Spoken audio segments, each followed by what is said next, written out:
Men, what's the worst date you've experienced? I was invited on a date by a woman I met on Tinder. She said her friend was in town and they were going to see a live podcast and invited me with. It was a podcast I'd never heard of before, and honestly I probably wouldn't be very interested in it if I wasn't invited, but it cost like $25 to get in. I get there and she meets me and we buy a drink and sit down. She introduces me to her friend.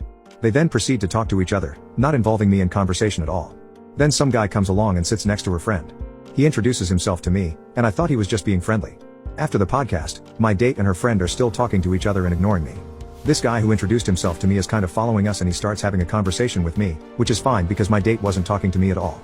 It turns out this guy was her friend's date, but I had no idea because no one was saying anything to me.